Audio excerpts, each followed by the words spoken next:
देखिए, जो बीएसएनएल में एब्जॉर्ब्ड एम्प्लॉइज है उनका जो लीव इनकेसमेंट के बारे में एक ऑफिस मेमोरेंडम है, बहुत महत्वपूर्ण है। इसका जो लेटर नंबर है ये देख लीजिए, ये आपका लेटर नंबर है। ये लेटर इशू हो रहा है किससे? Government of India, department of telecommunication जो है मिनिस्ट्री ऑफ कम्युनिकेशन के अंतर्गत है। और ये 3 मार्च, थोड़ा पुराना ऑर्डर है मगर इम्पोर्टेंट ऑर्डर है कि इसके ये है कि रीइंबर्समेंट ऑफ लीव एनकैशमेंट, जो लीव एनकैशमेंट दिया जाता है एम्प्लॉइज को paid to the absorbed employees of BSNL for leave accumulated in DOT period. ठीक है, तो जो कोई कर्मचारी, इसका मतलब क्या है कि सोचिए पहले क्या था, पहले था डीओटी, ठीक है, पहले डीओटी था। अब कोई कर्मचारी डीओटी में था, अब डीओसी से वो क्या हुआ, बीएसएनएल जब बना बीएसएनएल में आया, ठीक है, कोई कर्मचारी बीएसएनएल में आया तो डीओटी के पीरियड में सोचिए कि उसका 30 दिन लीव था। अब बीएसएनएल में आके वो बहुत लीव बनाया भी, जो भी किया। अब उसका क्या हो रहा है कि उसका लीव यहाँ पे 270 लीव हो रहा है, ठीक है। तो ये जो 30 दिन जो लीव है ये भी क्या कैरी फॉरवर्ड होगा बीएसएनएल पीरियड में, और इसका क्या लीव इनकैशमेंट में कैलकुलेशन में आएगा। तो ये ही इसका उत्तर मिलेगा इस लेटर से, ठीक है। तो यहाँ पे क्या बोला जा रहा है कि with reference to the so and so letter, ये देखिए ये जो लेटर है ये 2025 में ये लेटर दिया गया था, देखिए बीएसएनएल के संबंधित है। तो receive from the director account 1 DOT number BSNL communication भी, देखिए 2025 जो बीएसएनएल सीएमडी से। तो यहाँ पे undersigned is directed to say that the matter was duly examined in this department, ठीक है। In this regard, a proposal of seeking in principle approval of Department of Expenditure was submitted to them. तो यहाँ पे जो नीतिगत जो approval है वो मांगा गया है, इन प्रिंसिपल अप्रूवल मांगा गया है डिपार्टमेंट ऑफ एक्सपेंडिचर से सबमिट करने के लिए कि जो ड्यूटी पीरियड में जो लीव है उसके लिए क्या करे, उसका रिइंबर्समेंट कैसे करे, ठीक है। मगर ये चीज देने से पहले डिपार्टमेंट यानी कि बीएसएनएल ने अपने से जांच कर लिया है कितना खर्चा आएगा, सब कैलकुलेट कर रहा है।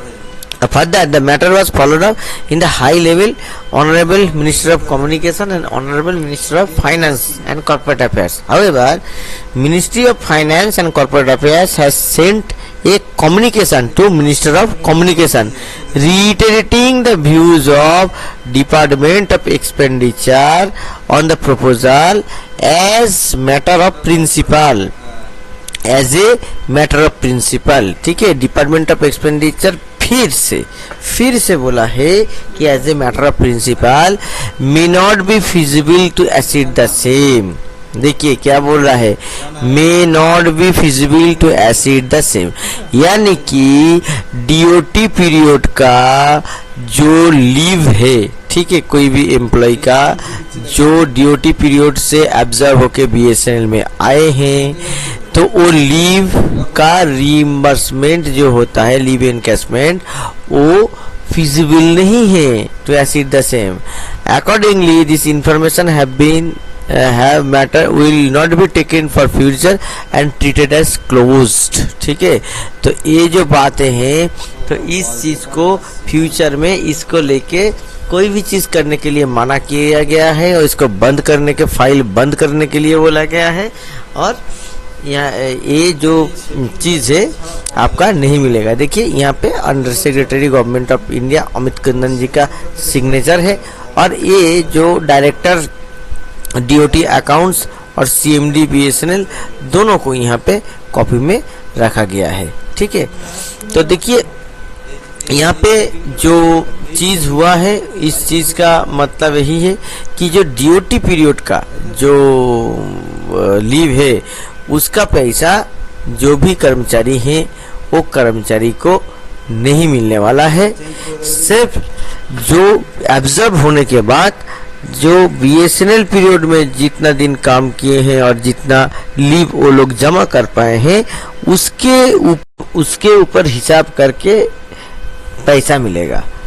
तो ये थोड़ा डीओटी से जो लोग एब्जर्व हुए हैं, एब्जर्व एम्प्लॉय, वो लोगों के लिए अनकंफर्टेबल न्यूज़ है।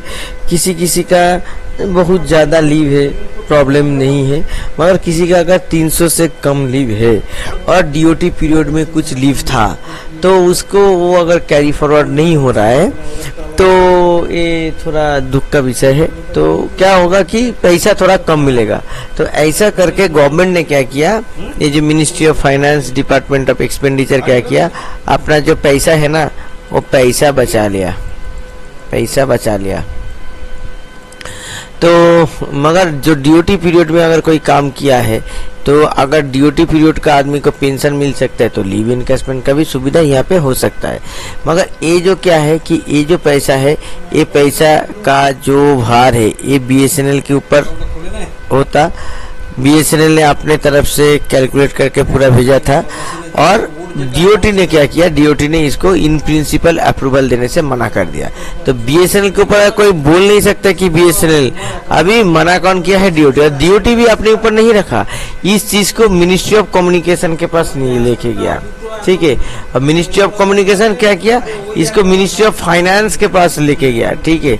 तो ministry of communication, ministry of finance सभी ने मिलकर मिनिस्टर ऑफ फाइनेंस से ही बात आया कि रीइटरेट किया, मतलब पहले भी ये चीज बोल चुका है कि डीओटी पीरियड का जो लीव है, लीव एनकैशमेंट, वो नहीं मिलेगा और इसका मैटर को इन प्रिंसिपल नॉट फिजिबल ये बोल दिया गया है।